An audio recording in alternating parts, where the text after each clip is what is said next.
Welcome to Civil Services Achievers Point. We are discussing today the Assam Tribune of 28 August 2020. At Civil Services Achievers Point, we have various programs. You can call at the number given below to enroll in the programs mentioned here. Also, you can follow us on Facebook, Instagram, YouTube, and Telegram channels. So this Assam Tribune analysis is mainly based on the new pattern of APSC. However, this is also useful for the other state level government examinations. So these are the important newspaper articles and the important editorials we are discussing today. So students, let us begin. The first article we are discussing is that AFSPA extended in state to counter ultra threat. This topic we are discussing under the General Studies 3 paper, topic security. The Armed Forces Special Powers Act, AFSPA, has been extended by another 6 months. So this act is in force in Assam since 1990, November of 1990. So it is continuously in action in Assam, and it has been extended every 6 months. So the notification regarding the act, extending the act for another 6 months, say that the reports of presence of extremist elements in the state and neighboring states of the interstate borders. So recently, as we know, there has been arms recovery in BTD area. There are talks going on with Naga rebels. As we know, there may be some factions of rebels who may not be happy with the ongoing talks. So in order to maintain the law and order, it has been decided that the AFSPA will be extended by another 6 months in the state of Assam. There have been incidents, as I have said already, there have been incidents of arms recovery and attacks on security forces in the neighboring states. So under the provisions of the AFSPA, the entire state has been declared as disturbed area. So the entire state has been declared as disturbed area for the next 6 months. Also, we know that the Bodo Accord has been signed, and most of the factions or the groups of the National Democratic Front of Bodoland (NDFB) has signed the peace accord. However, the United Liberation Front of Assam, that is the ULFA independent, is still active. So under these circumstances, it was decided that the entire state has been declared as disturbed area. Sources further pointed out that there is an umbrella body or a group of militants working in Assam, of which the ULFA independent is a constituent, and there is a possibility that they might indulge in the terrorist activities in Assam also. Also, it is a well-known fact that the various rebel groups, various terrorist groups in Assam are also supported by the Chinese agencies, and as India and China are engaged in a border standoff, so China may try to use this opportunity and instigate the militant groups of Northeast India. So under such conditions, the center has decided to extend the AFSPA. Also, we have seen during the protest movements against the Citizenship Amendment Act (CAA), many youths joined the ULFA independent, and such incidents signify that the rebel groups are also active in certain pockets of Assam. So the center felt it necessary to extend the AFSPA in Assam. Now coming to our next topic, very important topic, the Forest Department presentation on Dehing Patkai omits Jaipur Reserve Forest from the eco-sensitive zone map. Now this topic we are studying under the General Studies on Assam paper, Environment and Biodiversity, the much awaited addition of the biodiversity-rich Jaipur Reserve Forest into the proposed Dehing Patkai National Park hit an unexpected roadblock the background is that the state government, the state forest department's latest eco-sensitive zone presentation for the Dihing Patkai Wildlife Sanctuary omitted the reserve forest from the eco-sensitive zone map. So as we know, the state government has taken the proposal of upgrading the Dihing Patkai Wildlife Sanctuary to a Dihing Patkai National Park. While making the presentation for the finalization of the eco-sensitive zone, the Jaipur Reserve Forest was omitted from the map. However, it is alleged that the alteration in the map was done in order to accommodate hydrocarbon or oil exploration proposals from Oil India Limited in the Jaipur area. Oil India Limited had recently moved the State Environment Impact Assessment Authority for environmental clearance of around 8 exploratory drilling locations there. We know that the Jaipur Reserve Forest accounts for the high faunal diversity, that is high wildlife diversity, diversity as many as 7 cat species, the maximum for any single forest in the world. So in a single forest, the highest presence of wild cats is found in the Jaipur Reserve Forest. So this point is important. Students, please make a note of it. And in the comment section, you can mention the name of the 7 cat species found in the Jaipur Reserve Forest. So this may be a prelims based question in our upcoming APSC prelims examination. So students, please make a note of it. Sources, however, added that the proposed changes in the eco-sensitive zone map were likely to be rejected by the expert panel as the wildlife sanctuary's upgrading process to a national park with Jaipur as a key inclusion had already started. So sources have said that the proposed map will be rejected as the upgradation of the wildlife sanctuary to a national park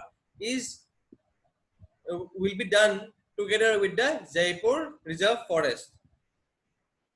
The Dihing Patkai Wildlife Sanctuary is one of the prime habitats of primates, elephants, cats, and a few critically endangered species of animals and birds. The flagship species of the sanctuary is Hollow gibbon, the only ape found in India. So this is another important point from prelims perspective, that name the species which is only found, name the species of the ape which is only found in India, and the answer is Hollow gibbon. And also APSC or even UPSC may also ask, name the state and the wildlife sanctuary in which it is found. So students, please make a note of this point. A total of 43 mammals have been recorded here, with 17 carnivore species trapped by the wildlife biologist Dr. Kashmira Kakoti in the sanctuary and the adjoining reserve forests, the highest forest site in India. So students, please make a note of this topic. Now coming to the next topic, PLA fires killer missile into South China Sea. Now this is a very important topic from our General Studies 2 paper, International Relations. PLA means the People's Liberation Army, the official army of the People's Republic of China. So as we commonly say China, official name of China is People's Republic of China, and the army of China is called PLA, or the People's Liberation Army.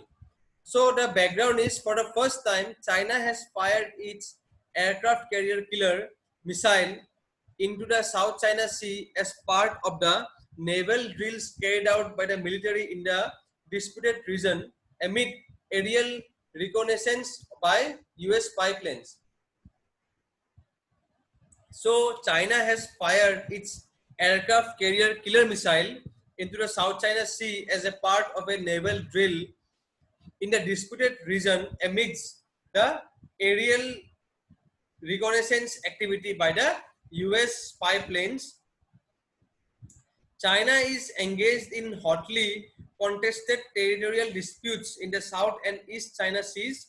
Beijing has also made substantial progress in militarizing its man-made islands in the past few years, which it says it has the right to defend. So the China is active in the South China and the Southeast China Seas because Beijing says it has the right to defend its territory.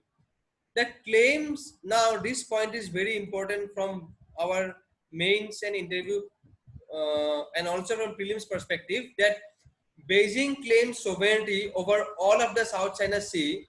However, regarding the South China Sea, Vietnam, Malaysia, Philippines, Brunei and Taiwan have also made counterclaims. And in the East China Sea, China has territorial disputes with Japan.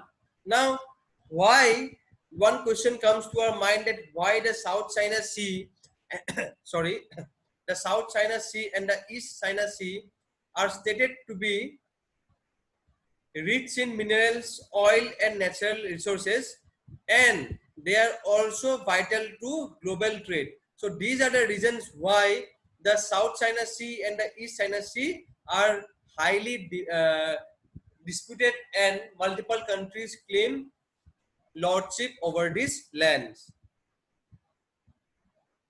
So this article is important for the understanding the background of the dispute and the recent activity of China. So China has launched an aircraft carrier killer missile into the South China Sea a day after US U-2 spy plane entered a no-fly zone during a Chinese live-fire naval drill in the Bohai Sea off its north coast. Hong Kong-based the South China Morning posted. So the Chinese activity is amidst a day after US spy planes entered a no-fly zone during a Chinese live-fire naval drill in the Bohai Sea off its north coast. So these points are very important. Students, please make a note of it. Also, the Paracel Islands fall in the disputed part of the South China Sea. So the location of the Paracel Islands are very, very important. The locations, we will cover these topics in our IR classes very in details regarding the Indo-China relations and the dispute of the South China Sea in our IR classes. So students, please do not worry about this. Now coming to the next topic, India to procure 2 more Falcon airborne warning systems from Israel. Now this topic we will study under the General Studies 3 paper, topic security. The government is in the final stage of approving the acquisition of 2 Falcon airborne warning and control systems, AWACS, for the Indian Air Force from Israel at a cost of around $1 billion. The fresh negotiations with Israeli authorities concerned for procurement of the 2 Falcon AWACS comes in the midst of India's bitter border row with China in high altitude eastern Ladakh. So the fresh negotiations for the procurement of the 2 Falcon airborne control and warning system comes in the midst of the Indo-China border dispute in the eastern Ladakh sector. The IAF has already 3 Falcon warning and control systems, airborne warning and control systems, and addition of 2 more is expected to boost the country's air defense mechanism. The AWACS is mounted on Russian origin Ilyushin the 76 transport aircraft, and it is called an Eye in the Sky. It is nicknamed as Eye in the Sky because of its superior surveillance capacities. So this point is important, Eye in the Sky. The capabilities are tracking enemy aircraft, hostile missiles, movement of troops across the border without crossing territorial limits. So these points are very important. Also, apart from the Israeli system, the IAF is also developing two. The IAF is also operates two indigenously developed airborne early warning and control system developed by the DRDO. This requirement was felt after the Pakistan's response to the Balakot airstrikes.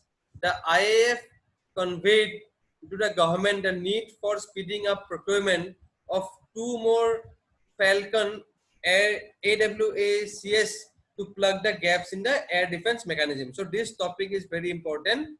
So students, please make a note of it.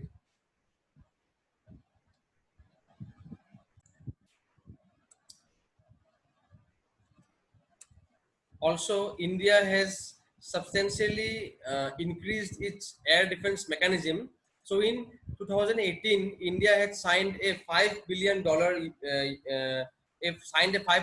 deal with Russia to buy the S-400 air defense missile.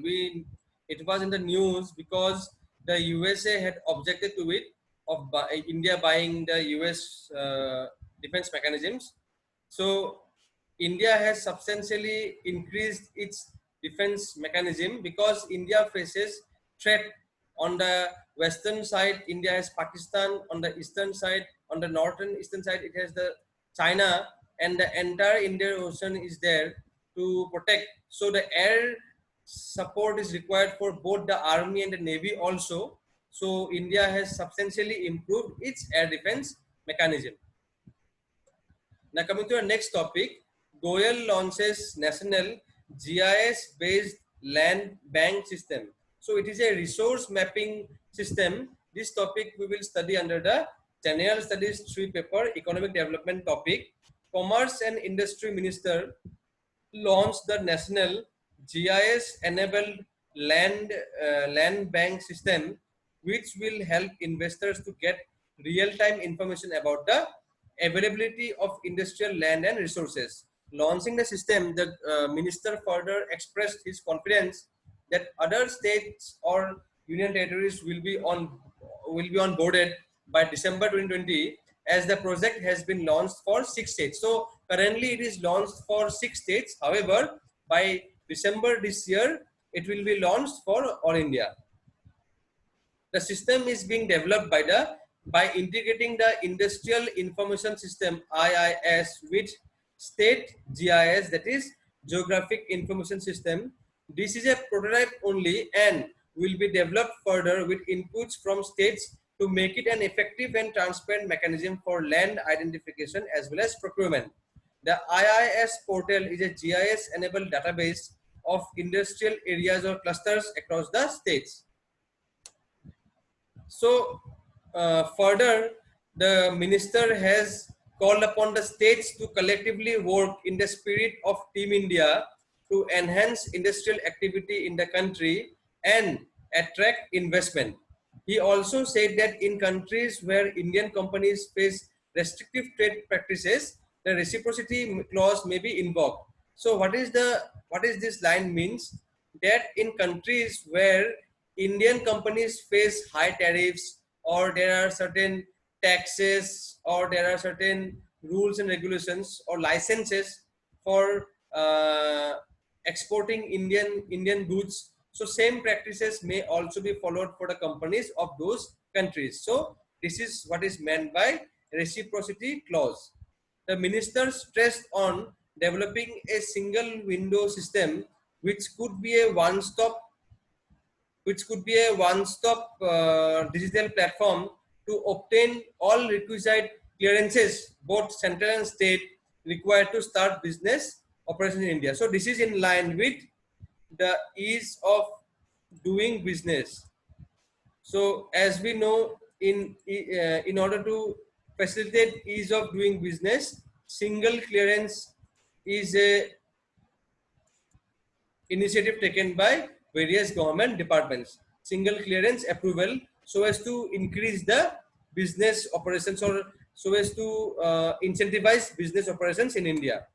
So coming to the next important editorials.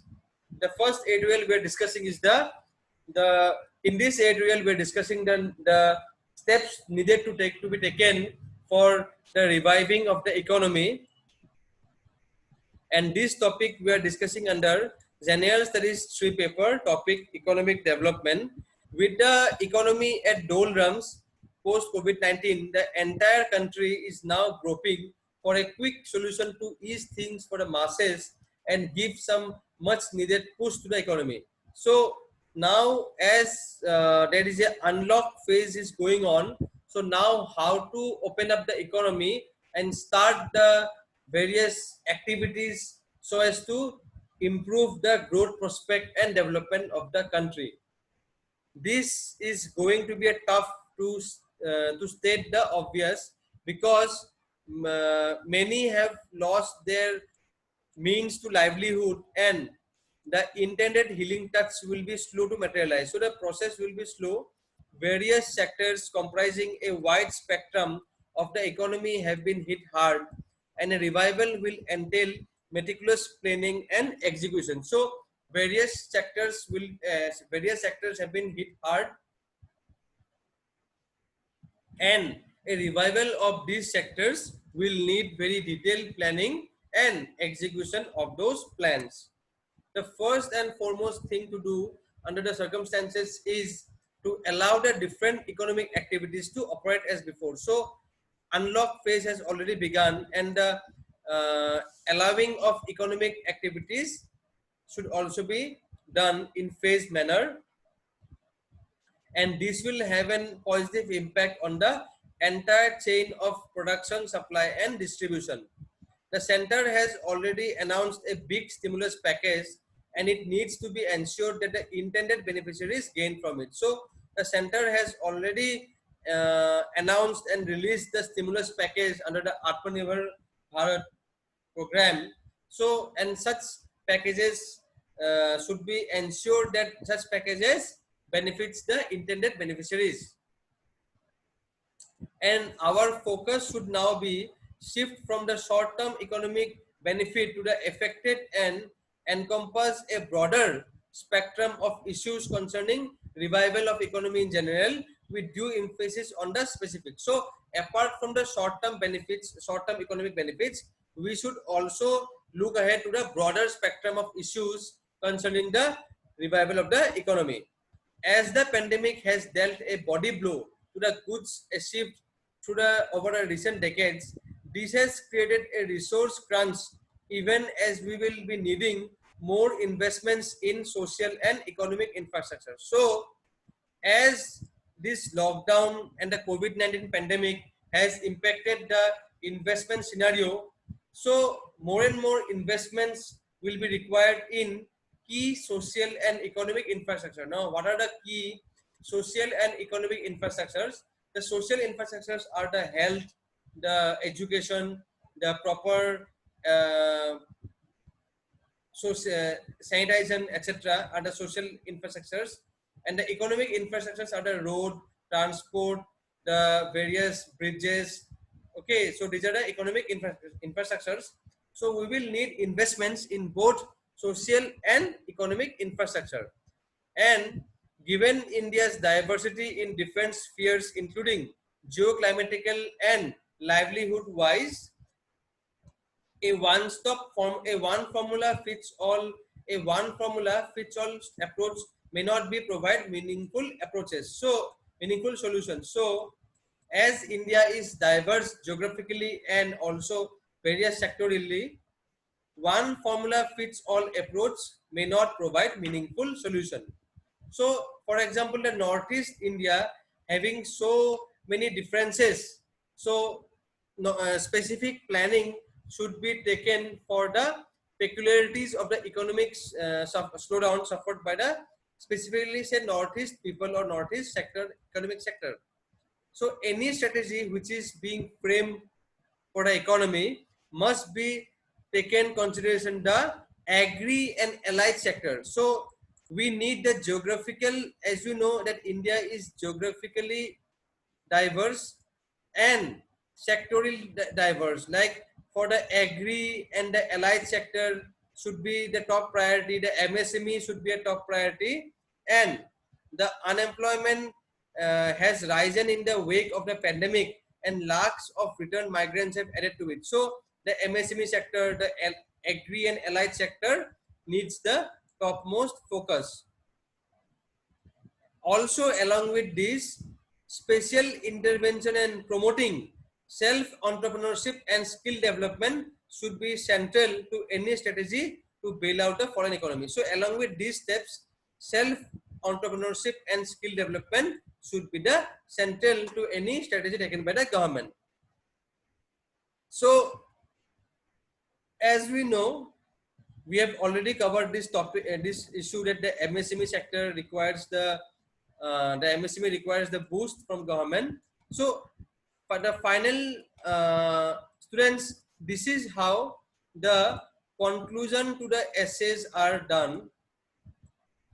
Conclusions to the essays are done, that as every crisis comes with an in-hand opportunity, now onwards we need to focus strongly on forging economic ties with the Northeast South Asian neighbors to build a resilient economy in the coming years. So this is how conclusion should be given in the essays. Now, the next editorial we are discussing is the daunting challenges that led to the sixth schedule. So this editorial discusses the development which led to the inclusion of sixth schedule in the Indian Constitution, and this topic we will cover under the General Studies on Assam paper, Polity and Governance.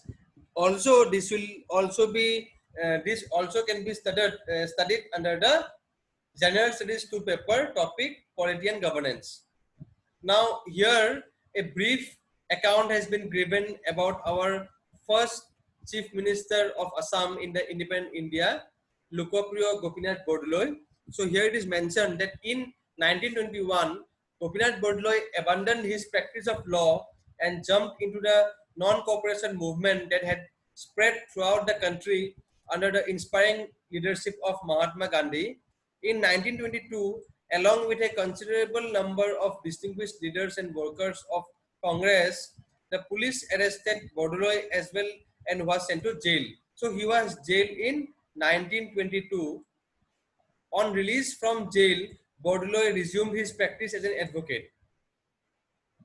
Gopinath Bordoloi, he was responsible for the 41st session of the All India National Congress held at Pandu near Guwahati in 1926. So this date is important. The 41st session of the All India National Congress, which was held at Guwahati, Pandu, Guwahati, near Guwahati, the year was 1926. So in our upcoming prelims examination, a question may be asked. So he was given the responsibility and he performed his duty very well. In 1932, he became the chairman of the Guwahati Municipal Board, and in that he showed unprecedented examples, like he ate the meals in public together with the Harijan veteran on the same floor, and also the chairman of the local board of Kamrup. He made many provisions for the backward villages for drinking water, primary health centers, and educational institutions for their children. On September 12, 1938, the Bordoloi ministry was formed, and it was a Congress coalition government in which his mentor, Deshbhakt Pranab Phukon and Netaji Subhash Chandra Bose played a significant roles. However, the ministry lasted for hardly 13 months because in 1939, Britain declared war against Germany and Italy, and thus the Second World War began. However, India adopted the Satyagraha as a means of non-violent opposition to the war. On Gandhi's advice, Bordoloi became the first Satyagrahi in Assam. So this is a very, very important point. A prelims-based or a mains-based question may be asked, who was the first Satyagrahi in Assam? So Gopinath Bordoloi was the first Satyagrahi in Assam in 1940. He raised his voice against he raised his voice of protest against the war. The government arrested him with a 1-year imprisonment. On August 8, 1942, the All India Congress Committee, imbued with Gandhi's spiritual force, adopted a momentous resolution in its session held in Mumbai. On the following day, the government arrested Mahatma Gandhi and the members of the Congress Working Committee and proclaimed the organization illegal, null and void. Baudelaire, who was in Dhubri, was arrested, and in the absence of almost the whole lot of leadership citizens, the youth carried on the movement to every corner of the motherland. And during the Quit India movement, Kanaklata Borua, Hogeshwari Fukonni, and Mukundo Kakoti laid down their precious lives, while Kufal Kaur went to the gallows. That is, was hanged till death. So this topic we will study in our Assam history, modern history topic. In 1945, the Labour Party came to power in England, and the British government decided upon holding general elections, and to this end formed the Constituent Assembly in India. Elected as the leader of the Congress Legislative Party, Baudelaire formed his ministry in February 1946 and became the Prime Minister of the province of Assam. So in pre-independence India, there was a post of Prime Minister of province of Assam, and Gopinath Baudelaire became that Prime Minister in 1946. From 1946 to 1950, the period of trial was for Baudelaire's leadership, when he met with two great challenges. So during the prime ministership of Lokopriya Gopinath Baudelaire from 1946 to 1950, he was challenged with two primary challenges. First was the scheme of the British to group Assam with Bengal, and which virtually meant selling out Assam to the East Pakistan. He took up the challenge with the support of the people behind him and the blessings of Mahatma Gandhi, and fought a do-or-die battle with and won it. While saving his province, he also played a vital role in shaping the destiny of free India. The second challenging task that awaited Baudelaire in the immediate post-independence days was also rooted in the British imperialist legacy. The British wanted to create a buffer state for them, which was named the British Transfrontier State, comprising 1/3 plains and 2/3 hills of Assam, as well at the northeast frontier agency, NEFA, which is present-day Arunachal Pradesh. The British rule deliberately isolated the hills and separated them from the plains.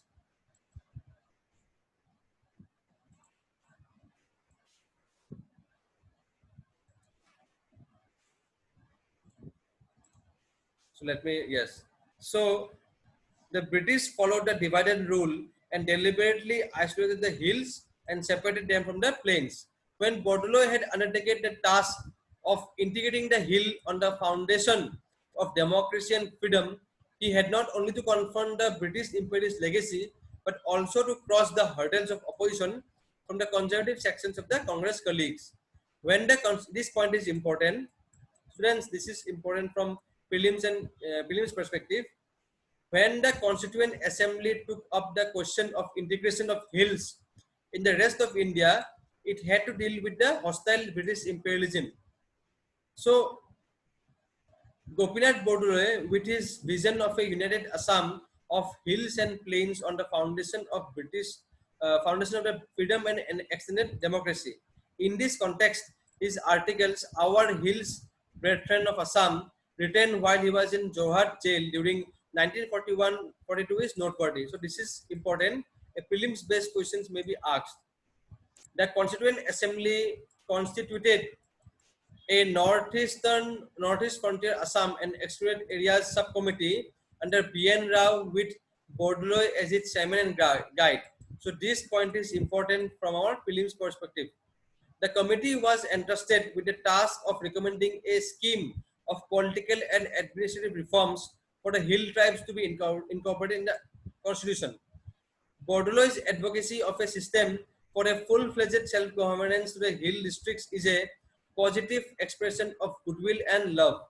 The subcommittee accepted his views and accordingly recommended to the Constituent Assembly a scheme of district autonomy for the hill areas. The scheme was enshrined in the constitution as schedule. So in such way, the sixth schedule came to be included into the Indian Constitution, and it gave special provisions for the tribes in the northeastern states. Sardar Vallabhbhai Patel said in his condolence message at Bodloi's demise, it is difficult to think of Assam without Gopinath Bodloi. He had identified himself with the interests of the people of Assam, and for years his political life had so much mingled with his personality that we had come to think of these two entities being synonymous. So this is a great contributory or great tribute to Gopinath Bodloi, and it can be used in our answers in mains if any question comes regarding Gopinath Bodloi.